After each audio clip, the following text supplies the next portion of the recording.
Makka ahliga shafqat qilinglar. Ularga go'zal muomalada bo'linglar. Kimki Baytullohga berkinsa, u amonda. Kimki Abu Sufyonning hovlisiga berkinsa, u amonda.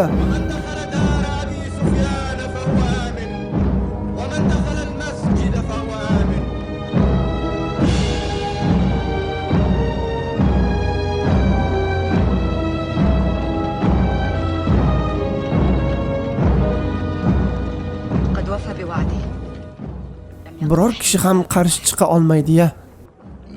Qarshi chiqishga yo'l bo'lsin. Mana bu haqiqiy g'alaba. Endi biz nima qilamiz? Ularga ergashishimiz lozim.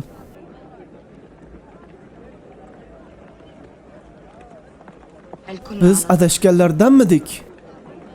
Ha, adashganlar edik.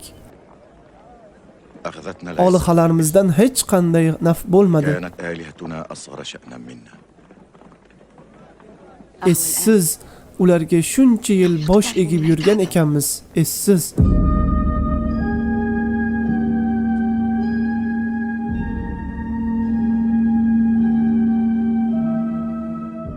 Asrlar osha odamlarni jaholat domida saqlab kelgan but va haykallarni haqiqat va ozodlik tayog'i bilan Rasululloh parchalab tashladilar.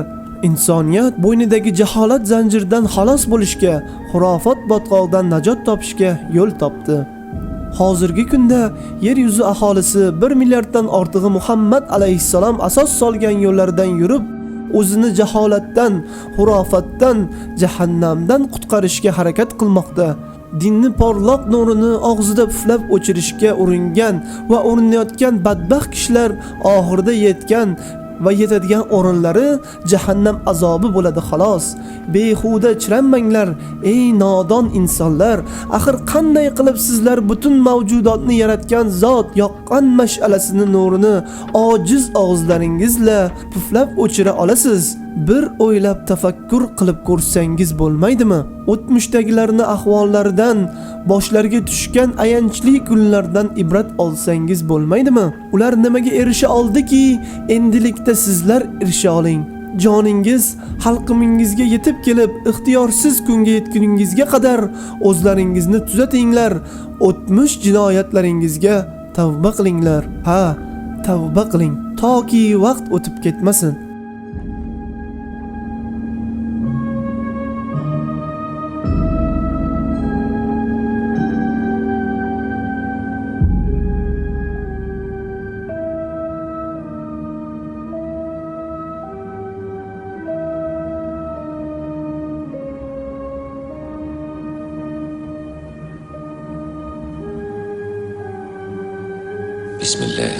Bismillahirrohmanirrohim. Biz Ibrohimga Ka'bani o'rnini ko'rsatib berdik va menga hech narsani sherik qilmaysan hamda meni baytimni tavof qiluvchilar, namoz o'quvchilar, ruku qiladiganlar va sajda qiladiganlar uchun pok saqlaysan deb amr etdik. Sadaqallohul azim.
أشهد أن لا إله إلا الله